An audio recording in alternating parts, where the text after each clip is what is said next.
Bonjour à tous et bienvenue sur le plateau de Bonjour chez vous. Aujourd'hui, notre thème du jour est comment briller davantage parce que nous sommes des lumières et que nous voulons briller. Bonjour, vous allez bien? Bonjour, Très bien. ça va Très bien. Nadine, t'es super équipée là.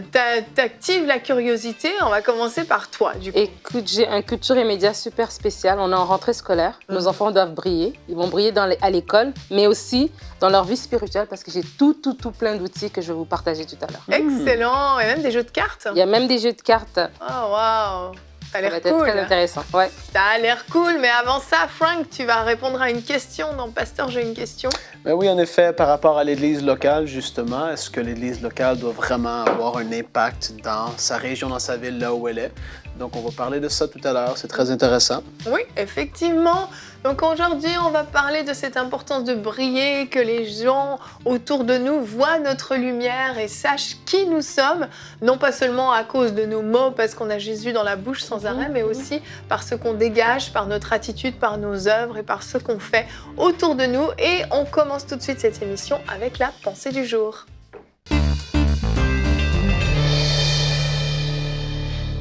Je suis heureux de vous partager aujourd'hui cette pensée du jour que j'ai intitulée « Ils verront Dieu à travers tes œuvres ». Et aujourd'hui, j'ai à cœur de vous lire deux passages rapidement dans Jean, chapitre 13 et au verset 35.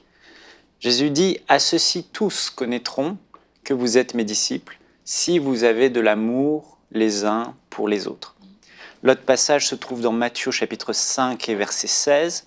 « Que votre lumière luise ainsi devant les hommes, afin qu'ils voient vos bonnes œuvres et qu'ils glorifient votre Père qui est dans les cieux. » Vous savez, Dieu nous appelle à sauver les perdus, à sauver ceux qui ne connaissent pas Jésus. C'est notre grand mandat. Et le Seigneur nous a donné un merveilleux conseil. Il nous a dit que pour y arriver, dans ces passages qu'on a lus, il a parlé de justement des bonnes œuvres.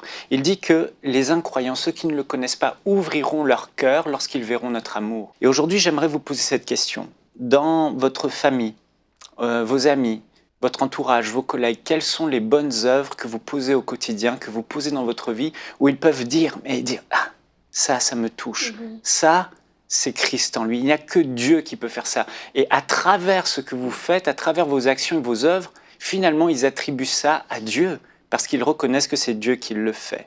Vous savez, dans ce monde qui est totalement égoïste, ceux qui marchent comme Jésus a marché dans l'amour, ceux qui pratiquent des œuvres bonnes d'amour ne laisseront pas indifférent le cœur des incroyants.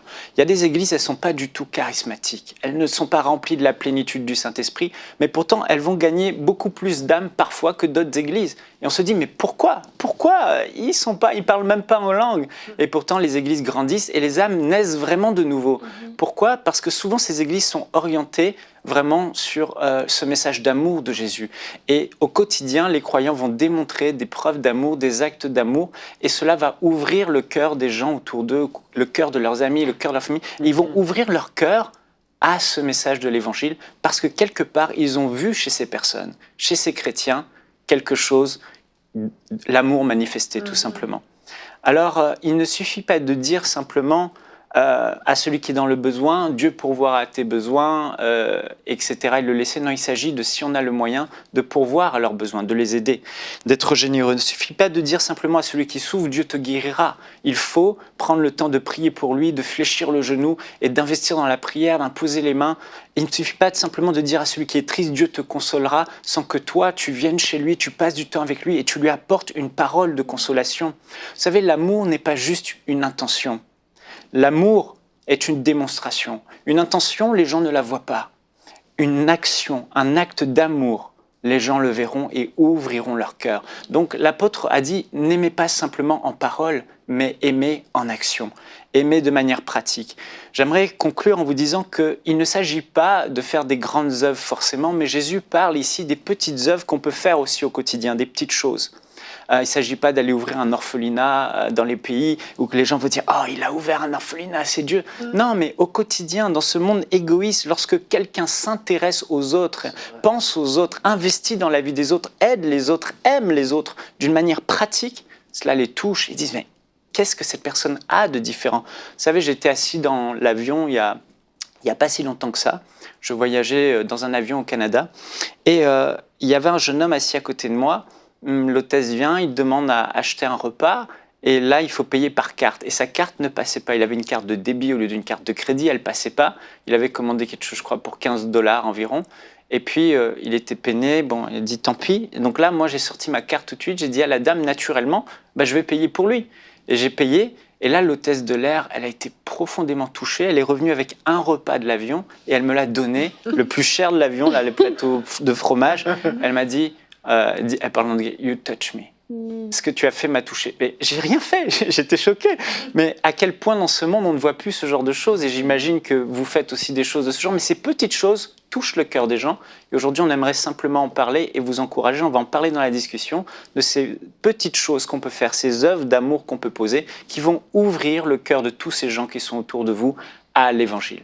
Amen. Amen. C'est vrai que parfois, on croit que briller, c'est forcément, comme tu le disais dans ta pensée, faire des grandes choses, être un grand ministère ou avoir un grand organisme et puis récolter des millions pour pouvoir sauver les orphelins du monde entier, etc., etc. Puis c'est sûr, ça, c'est briller.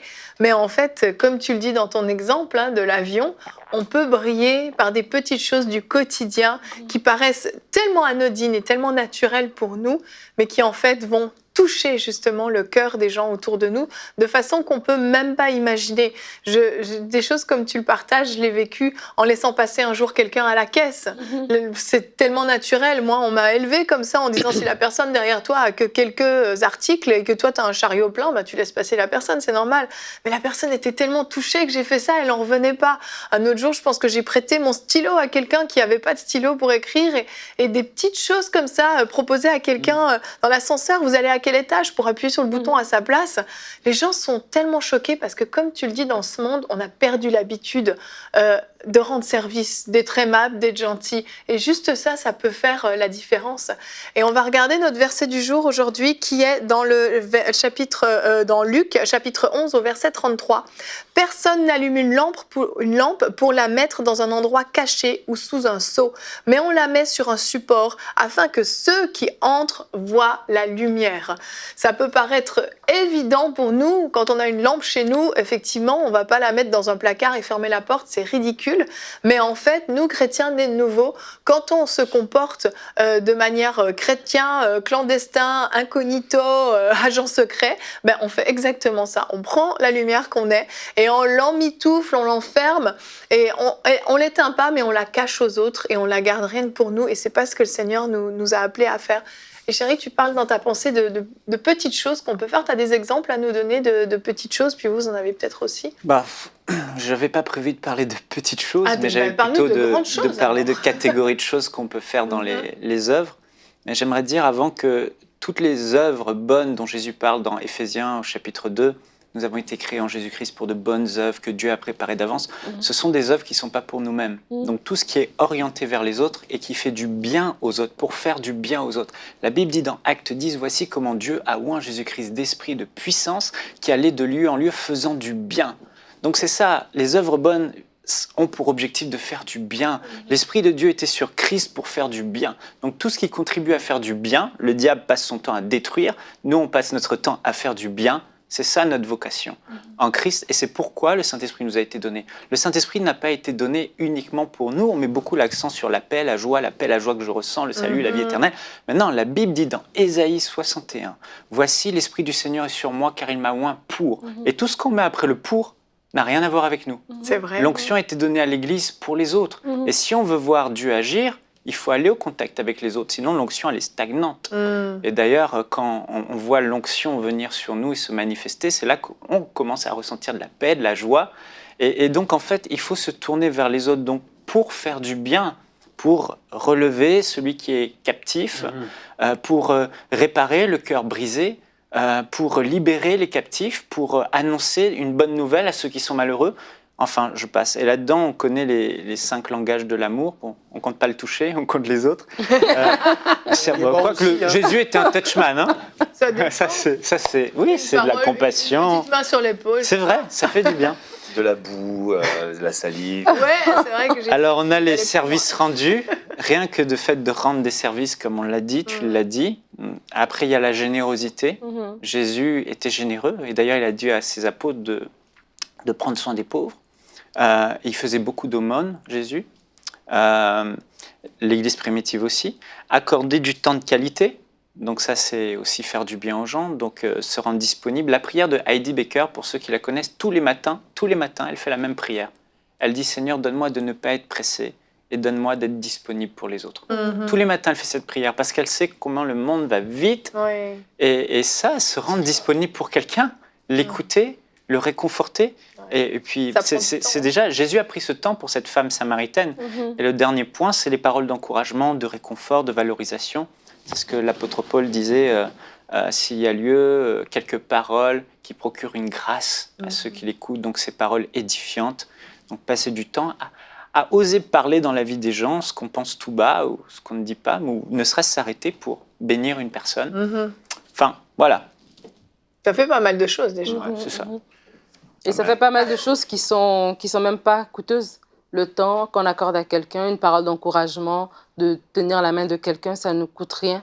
Et je crois qu'il y a un aspect que Michael a dit dans sa pensée de briller, c'est que si on brille, quelque chose qui brille, c'est quelque chose qui attire en fait. Si tu es quelque part et tu vois quelque chose qui brille, un bijou qui brille, tu es attiré pour aller vers, pour voir de plus près. Et je crois que nous devons briller justement, et on brille avec le Saint-Esprit en nous pour attirer les gens vers le Seigneur. Cette dame qui t'a vu dans l'avion, pour elle, c'est tellement un non-sens parce que la vie d'aujourd'hui, les gens sont tellement individualistes. Ouais. De voir quelqu'un qui donne comme ça gratuitement, elle se pose la question, tu vois. Et peut-être qu'elle voit, OK, ça fait un premier témoignage dans son cœur, un premier tic. Et après ça, il y en aura un deuxième événement. Et au troisième événement, elle dit, ah, c'est quoi cette histoire? Pourquoi tu fais ça? Ah, mais parce que moi, en fait... Et c'est comme ça qu'on amène la personne même à rencontrer le Seigneur, sans pour autant arriver directement et lui dire, Jésus sauve, Jésus guérit. Mais déjà, si nous brillons et que les gens sont attirés pour voir Dieu en nous, ça fait déjà toute la différence. Et je crois vraiment que c'est, surtout, je me dis, dans la société actuelle, il y a tellement l'individualisme est tellement répandu que c'est aller à contre-courant de la société actuelle. Et c'est correct parce que nous, on est appelés justement à ne pas se conformer au siècle présent. Donc, c'est tout à fait bien. Mais vraiment, le premier témoignage, c'est justement de briller pour le Seigneur. Amen. Le pasteur Bruno Picard de l'île de la Réunion a vraiment transmis cette mentalité-là à toute son église. Il a dit « Aimez les gens jusqu'à ce qu'ils vous demandent pourquoi ». Et c'est comme devenu le leitmotiv dans l'église. Et je leur ai dit, il faudrait rajouter après et après, jusqu'à ce qu'ils vous demandent pourquoi et continuer. Mais ils ont dit qu'ils sont en évolution du slogan. Une fois qu'ils ont découvert, il ne faut pas arrêter de les aimer, quoi. Pasteur Bruno, prenez en note. Mais c'est très fort d'aimer les gens jusqu'à ce qu'ils nous demandent pourquoi, parce que c'est vrai. Et ça reflète du coup nos motivations. Nos motivations sont importantes aussi dans le fait d'aimer les autres. Oui, c'est sûr que si là on parle de ça, il ne faudrait pas que ceux qui entendent disent « Ah oui, comme je dois gagner des âmes, je vais appliquer une technique ». Non, ce n'est pas une technique, parce que le Seigneur a dit que tout ce qui n'est pas de l'amour ne sera pas retenu. Et l'apôtre Paul l'a bien dit dans 1 Corinthiens 13:3, « Et quand je distribuerai tous mes biens pour la nourriture des pauvres, quand je livrerai même mon corps pour être brûlé. » Donc c'est des actes qui semblent « waouh !» Derrière, quand on creuse, c'est vide à l'intérieur. On tape sur la coquille, elle est vide, il n'y a rien dedans, il n'y a pas d'amour. Si je n'ai pas l'amour, cela ne me sert à rien. Et les versets plus hauts disent « je ne suis rien, je suis une cymbale qui retentit ». Donc en fait, c'est vraiment important que la source qui nous pousse à poser ces actes, en fait, soit la source de l'amour de Dieu qui est déversé dans nos cœurs par le Saint-Esprit. Donc en tant que chrétien, ce qui nous définit, notre nature même, c'est avant même la puissance, avant le parler en langue, avant les prophéties, avant les dons spirituels, c'est l'amour. Si quelqu'un passe du royaume des ténèbres au royaume de lumière, tout à coup on découvre une personne qui n'aimait pas, qui aime maintenant. Elle aime même ses ennemis, elle aime même ceux qui les maltraitent, elle aime même ceux qui les maudissent. Donc c'est laisser cet amour s'exprimer et que ce soit lui qui nous pousse à le faire. Pas simplement le désir de vouloir imiter Christ simplement, mais c'est, oui, on veut l'imiter, mais pas l'imiter d'apparence en extérieur, mais de l'imiter parce qu'à l'intérieur, il y a sa vie qui nous pousse à aimer. Et c'est vraiment important. Il y avait 2 témoins de Jéhovah il y a quelques semaines, tu étais à la maison, qui ont sonné à la porte, et puis on a discuté pendant une demi-heure, et à un moment donné, je leur disais... Plus. faut que je les revoie d'ailleurs. Il croit que dans l'Apocalypse, alors c'est quoi? C'est oui. Enfin, Va au bout de ton histoire, alors. Les 2 témoins de Jéhovah, je leur disais donc, ouais, je leur ai dit, mais tous les samedis, tout le temps, là, vous êtes là et vous allez de maison en maison. J'ai dit, mais j'espère que c'est par amour pour ceux qui vont en enfer que vous allez leur témoigner de l'amour de Dieu pour qu'ils soient sauvés. Ils disaient, on était en chemin et on se posait cette question-là. Ah ouais. On était en train de discuter sur qu'est-ce qui nous motive et on citait justement ce passage de Paul, 1 Corinthiens 13. Mais parfois, on fait des actes, on fait des choses et derrière, quand on voit la source de motivation, c'est le désir d'obtenir quelque chose, le désir d'être vu, le désir tout un tas de choses. Mais l'important, c'est juste que ce soit le Seigneur qui nous pousse à le faire par son amour qui est déversé en nous. Exact. La Bible dit ne vous lassez pas de faire le bien. Oui. Donc déjà, c'est une bonne recommandation. Et puis, on voit aussi qu'on peut se lasser de faire le bien. Parce que si elle nous le dit comme ça, c'est parce qu'on peut aussi... même. Et tout à l'heure, vous avez parlé du monde qui était égoïste, mais dans l'Église, des fois, on est à la course à sa propre destinée. Oui. Et puis, ça devient notre motivation, surtout quand on est appelé dans le ministère, etc. Et puis, on oublie de s'arrêter, comme Heidi Baker peut faire cette prière. Là, on peut oublier de s'arrêter. Puis, on croise des gens, en fait. On n'arrête pas de croiser des gens, mais on dit, oui, mais non, mais moi, je suis en mission, j'ai des choses à faire. Puis, Dieu nous a enlevé un cœur de pierre pour nous mettre un cœur de chair. Il a mis son amour en nous. Quand on est né de nouveau, on a reçu son amour, on a reçu son cœur pour les perdus. Donc la manifestation du cœur, c'est pas uniquement prêcher l'évangile, c'est la manifestation du cœur, la manifestation de l'amour de Dieu pour ces gens. Dire que Dieu, en fait, il prend soin.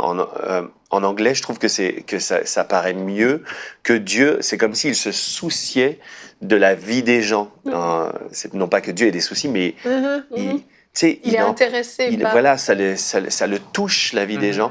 Et nous, des fois, on est juste touchés par le fait que, faut que cette personne soit sauvée, qu'elle vienne à l'église, etc. Mais c'est pas du tout le cœur de Dieu. Le cœur de Dieu, c'est vraiment il aime les gens, il veut être ami avec les gens, il veut avoir une relation.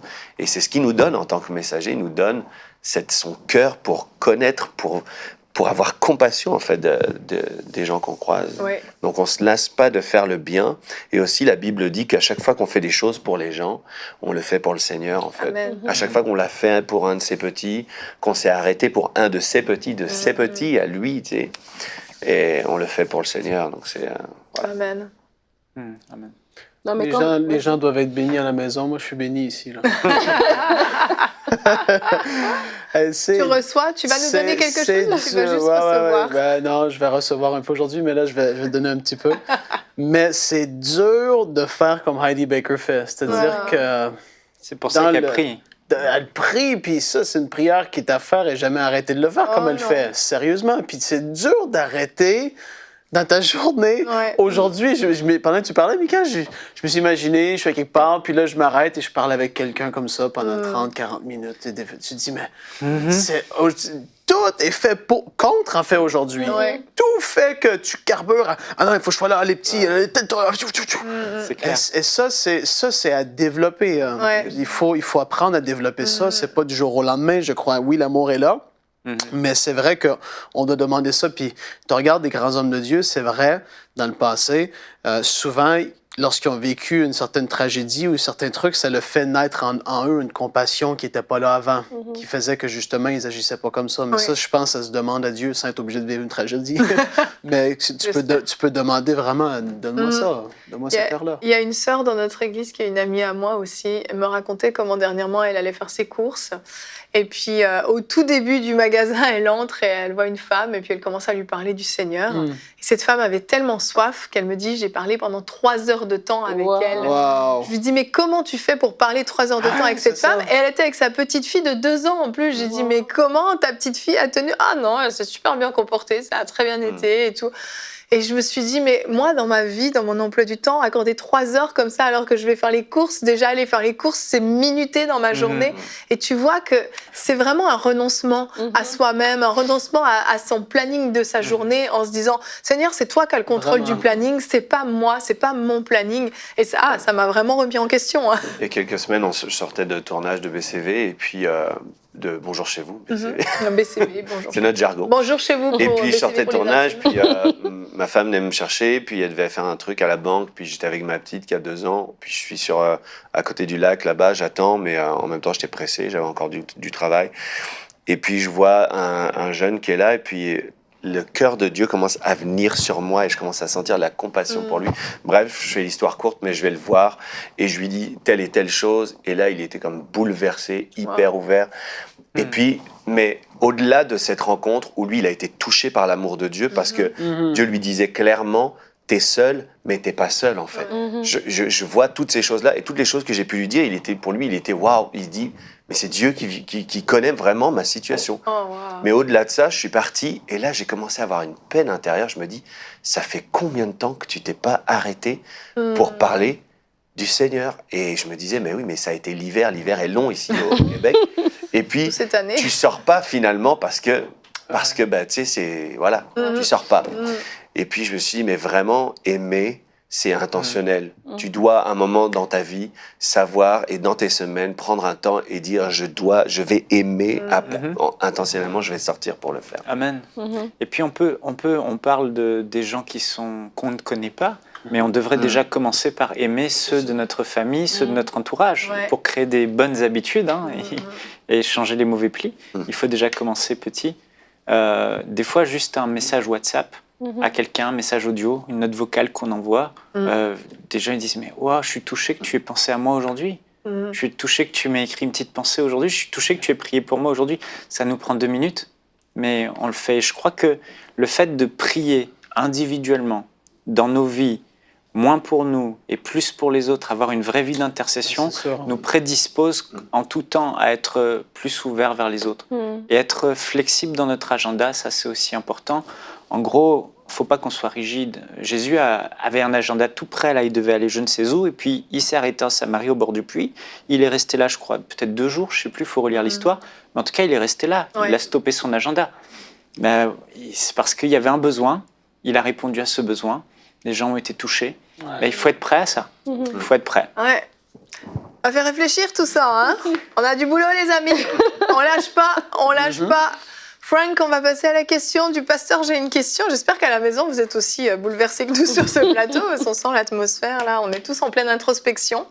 Frank, on parle de rendre service, de briller dans la société. Et l'Église, est-ce que l'Église locale doit forcément impacter la ville dans laquelle elle se trouve? C'est une question de Jonathan de France. Il parle de programmes d'aide, de banques alimentaires, d'aide aux devoirs, etc. Est-ce que c'est forcément le devoir de l'Église locale? Déjà, la réponse est dans la question, mais c'est une église locale. Donc, pour moi, j'ai souvent réfléchi à ça. Il y a tellement pas longtemps, il y a même 20 ans, tu sais, la technologie, faire des lives, les églises, des live streams, tout ça n'existait pas. Fait que tu étais une église pour ta localité, là où tu étais, dans la ville que tu étais. Et puis, donc c'est là, l'église locale, elle est là. Même nous, moi, à mon église locale, j'ai comme, entre guillemets, 2 visions, tu vois. J'ai EMCI qui est international, qui est un ministère... mais je réfléchis à l'église locale, mais je réfléchis localement. C'est-à-dire il faut aller dans les voisinages locaux, il faut organiser des trucs locaux, il faut faire des choses locales. Donc oui, elle doit impacter forcément la ville dans laquelle elle se trouve. Ceci dit, aujourd'hui, avec la technologie, on peut être plus large et aller rejoindre plus de gens, j'ai pas de problème. Mais une église locale, premièrement, oui, elle est là. Normalement, pour sa localité, les gens du coin, tout ça, comme j'ai dit, depuis le temps de Jésus jusqu'à il y a à peu près 10 ans, c'était pas possible d'impacter autant le monde comme ça l'est aujourd'hui, facilement au travers des médias. Donc, les églises locales grandissaient. Et puis, donc c'est ça. Mais là, par contre, la façon de faire, il y a des banques alimentaires, comme il a dit, toutes sortes. Chaque église va avoir, je crois, son appel qui est spécifique à elle. Ça, c'est vrai. Chaque église va vouloir faire de l'évangélisation comme elle le sent. Et puis, c'est pour ça que tu as une variété comme ça d'églises qui font différents trucs. Ça, c'est selon la direction du Seigneur et ce que le pasteur principal a sur son cœur et là où il croit que l'église doit aller. Mais c'est ça, il n'y a pas une liste prédéfinie, Jonathan, mais par contre, oui, elle doit impacter localement. Ça, c'est la réponse assez bref et claire, mais c'est à ça à quoi sert une église locale. Ben, c'est très clair. Ouais. C'est vrai qu'avant, les églises étaient au centre du village ou de la ville et tout se bâtissait autour. L'église était comme le centre et puis c'est là où tout se passait. Quand il y avait un besoin, quand il y avait même une alerte ou quoi que ce soit, on sonnait la cloche de l'église, il y avait vraiment ce lien. Ouais. Et c'est vrai qu'aujourd'hui, dans une même ville, il peut y avoir toutes sortes d'églises, il peut y en avoir des dizaines et on peut s'appuyer peut-être les uns sur les autres, mais comme tu le dis, chacun a sa mission et doit rentrer dans sa mission. Oui, absolument. Et il y a aussi l'équilibre à y avoir. Michael en a parlé un petit peu dans la pensée, c'est que tu as des églises aujourd'hui, c'est vrai, plus charismatiques, comme la mienne, mettons. Il ne faut pas oublier non plus, entre guillemets, les bonnes œuvres. C'est important d'avoir l'équilibre parce que tu as des églises qui sont à fond dans les trucs alimentaires et tout ça, ben c'est bien, mais il ne faut pas oublier la puissance de Dieu et vice-versa aussi. Mais je veux dire, si notre amour n'est pas démontré, ben comment est-ce qu'ils vont savoir qu'on les aime? Quand il y a un pauvre qui est là, puis tu ne l'obéis pas, ben comment il va savoir que tu l'aimes? Tu vas dire, ben que le Seigneur te bénisse, et tu continues, ben il va dire, ouais, mais moi, j'ai besoin de ça, tu vois? Fait que l'Église, c'est là le rôle. Il faut être équilibré dans tout ça, mais elle doit absolument impacter sa région. C'est ça, le social ne se substitue pas non plus à la puissance de Dieu. Ouais. C'est ça, hein, ce que Jésus dit, que votre lumière luise ainsi devant les hommes, afin qu'ils voient vos bonnes œuvres. Ouais. Donc en fait, quand Jésus parle d'être la lumière qu'on ne met pas en dessous de quelque chose, mais qu'on met sur un pied, qu'on expose et qui éclaire tout le monde, il parle des œuvres. Des œuvres. Mais là, on ne parle pas d'œuvre sociale uniquement, on parle de toute œuvre qui fait du bien aux gens. Oui, C'est ça. oui. Tout Et comme moi, faire des réunions de guérison. Ouais, mais moi-même, quand il dit forcément impacté, c'est comme s'il sous-entend que l'impact, c'est juste dans les œuvres aussi. Et ça, il ne faut pas oublier. Des fois, c'est vrai qu'aujourd'hui, à cause de la technologie, on voit d'autres ministères et on peut facilement comparer notre petite église locale à des grandes églises qui ont des autobus, qui ont plein de choses et tout ça. Et se dire peut-être que nous, notre église, elle n'a pas d'impact parce qu'elle n'a pas toutes ces choses-là. Mais de savoir, comme Frank l'a dit, c'est qu'il y a un impact qui peut se faire de façon tangible avec des œuvres concrètes, mais aussi dans la prière aussi. Et puis chaque église a son appel, exactement. Puis de ne pas se dire, ben, si mon église n'a pas une banque alimentaire ou n'a pas un hôpital ou n'a pas ceci, c'est que mon église n'a pas d'impact. Non, tout à fait, effectivement. Merci pour cette réponse en groupe. Tu voulais ajouter quelque chose? Non, mais c'est juste comme il disait ça, c'est important que les gens ne soient pas frustrés s'il n'y a pas justement de banque alimentaire. Mais par contre, Dieu dit de s'occuper des pauvres. Donc s'il y a un pauvre dans votre église, il faut s'en occuper. S'il y a un orphelin, il faut s'en occuper. Vous n'êtes pas forcément appelé à ouvrir un orphelinat, mais s'il y a des orphelins, il faut s'en occuper. S'il y a des veuves, il faut s'en occuper. Donc, c'est l'appel de l'église. Parfait complément, vraiment. Belle réponse d'équipe. Collective. On devrait faire une émission. Oh ouais, t'as raison, bonne idée. Si vous avez des questions, tout comme Jonathan, vous pouvez nous écrire à l'adresse pasteur.j'ai-une-question@emcitv.com. Nous allons continuer notre émission avec la rubrique Culture et Médias. Alors aujourd'hui, comme j'ai dit en entrée de jeu, on est en rentrée scolaire et on parle de briller davantage. Et nos enfants vont briller à l'école. Alléluia, je le prophétise pour un parent. Cette année scolaire sera une année de réussite, sera une bonne année scolaire et vous allez voir vraiment la gloire de Dieu dans la vie scolaire de vos enfants. Et autant on encourage nos enfants dans les études et puis à l'école, mais autant aussi, je crois, en tant que parent, de ne pas oublier de suivre son enfant aussi dans sa progression avec le Seigneur. Parce que, comme on l'a dit, le Saint-Esprit est là et puis le Saint-Esprit veut nous toucher. Et notre première église, c'est notre foyer. Et donc, aujourd'hui, j'apporte différentes ressources que vous pouvez vous procurer sur emciboutique.com pour les enfants. Alors là, pour le moment, je vais plus parler à des enfants d'âge préscolaire. Bon, en fait, ça va être primaire préscolaire. Et là, ici, il y a cette Bible ici qui s'appelle... c'est pas une Bible, c'est Histoire de la Bible pour garçons.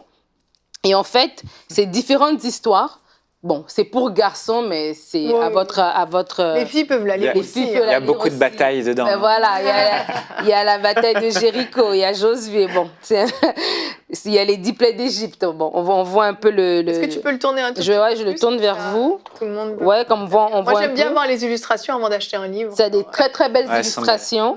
Et puis, en fait, à un moment donné, à l'intérieur du livre, on fait un stop sur un personnage. Excellent. Par exemple, ici, on fait un stop sur Gédéon. On en parle dans Juge. Voici qu'est-ce qu'il a fait. Et puis, après ça, des repères. Et puis après, ça dit ici... Question. Gédéon se fortifia grâce à sa foi en l'Éternel. De quelle façon penses-tu que ta foi peut te rendre plus fort?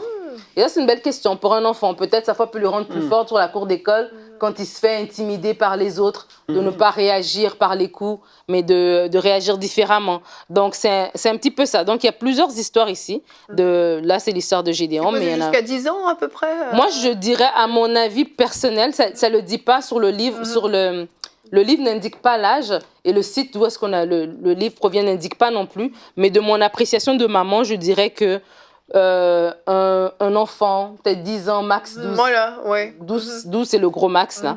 Parce que c'est quand même bien, je veux dire, on peut le lire, c'est des petites histoires de lecture que nous, on peut lire à l'enfant, mais c'est écrit de façon assez claire qu'un enfant qui commence déjà à lire, donc à 8 ans, à 7 ans, il peut déjà lui-même lire ces petites histoires ici.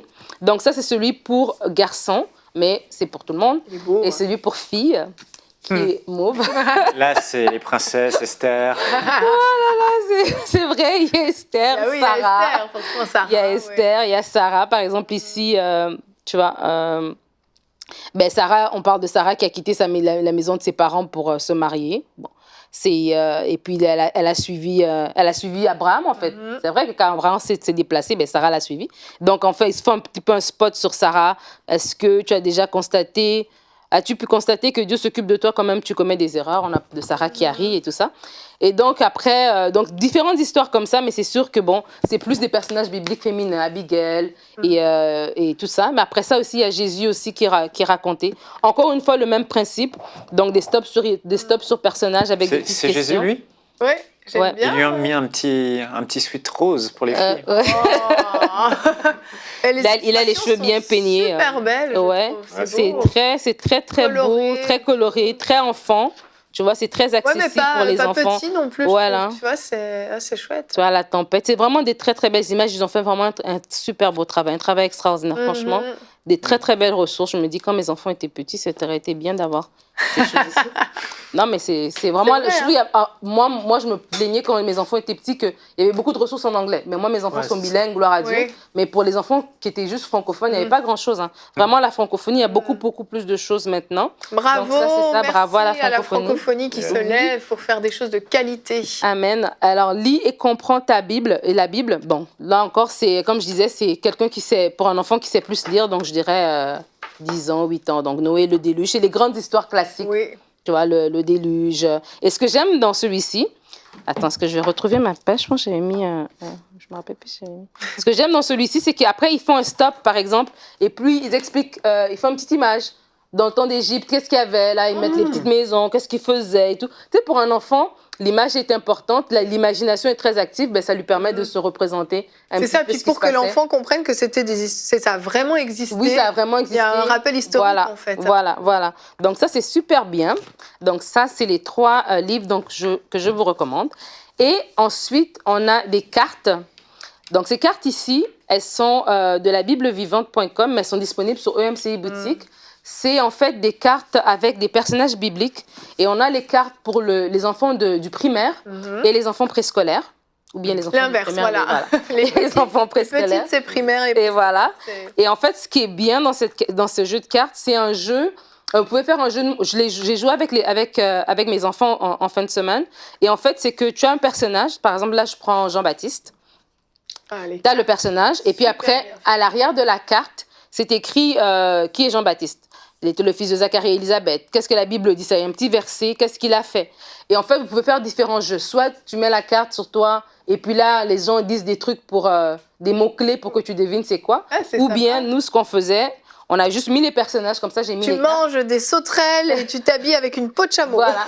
Mais ce que j'ai trouvé super intéressant quand moi, je l'ai fait, j'ai mis les cartes sur la table. En fait, on était tous autour de la table. Et puis, je prenais le personnage, puis je disais, OK, Adam. Et là, l'enfant disait quelque chose. Mais c'est fou ce que les enfants connaissent. Moi-même, j'étais impressionnée. J'ai mis Saül. Et puis, mon fils m'a sorti l'histoire des sacrificateurs. Écoute, une histoire, je me suis dit, comment... Je pensais qu'il allait dire les ânesses, des trucs vraiment standards. Mais il m'a sorti une histoire, je dis, waouh! Et là, tu te rends compte que les enfants, ils en connaissent des choses. Et je crois qu'en tant que parent, c'est encourageant aussi de dire, mon enfant, il absorbe vraiment tout ce qu'il apprend. Donc, continuez à vous procurer ces ressources ici. Ça peut coûter, mais c'est vraiment un bon investissement. Oui. C'est pas de l'argent perdu du tout. Et si vous allez, je vous ai dit qu'il y avait le site labiblevivante.com. Si vous allez directement sur ce site, vous allez voir qu'il y a le personnage, mais il y a beaucoup plus de ressources, en fait, parce que le site, il y a des vidéos, il y a d'autres choses. Par exemple, là, on voit Melchisedec. Il est là, Melchisedec. Et en fait, ou bien Judas, d'accord. Et en fait, sur le site, mettons Judas, la leçon qu'il tire, c'est de demander pardon. Donc, c'est adapté à l'âge de l'enfant. Et sur le site, tu peux cliquer verset clé, avoir un verset. Tu peux cliquer sur la leçon, avoir une leçon. Donc, même pour les gens qui font l'école du dimanche, ils peuvent avoir une leçon. Tu peux cliquer sur l'autre truc de l'autre côté. Ça te donne une activité à faire, un bricolage. Ça te dit déjà quoi faire. Et plus bas, tu peux cliquer parents.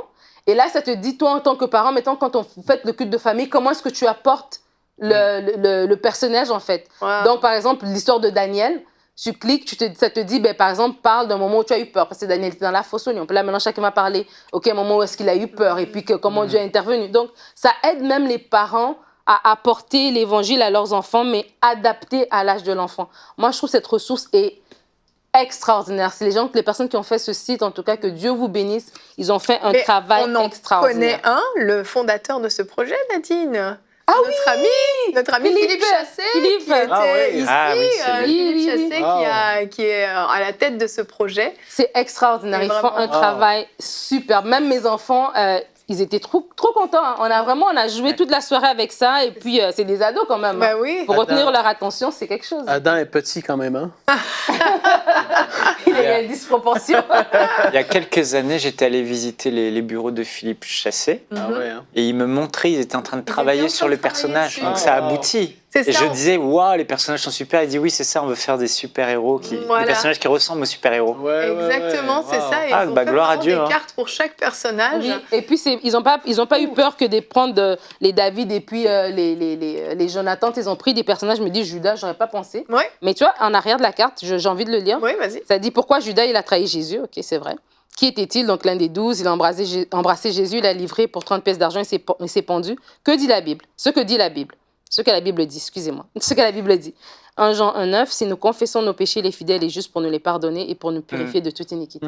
Ça, ils ont tiré une leçon biblique tellement vraie, tellement forte de ça. Et là, tu vois, et l'enfant peut dire, ah, c'est vrai. Si j'ai fait une erreur, si j'ai cassé un pot, je ne vais pas mentir. Je ne vais pas dire que c'est ma petite sœur qui l'a fait. Je vais dire à maman. Et tu vois un peu comment on peut tout de suite faire l'application de la leçon.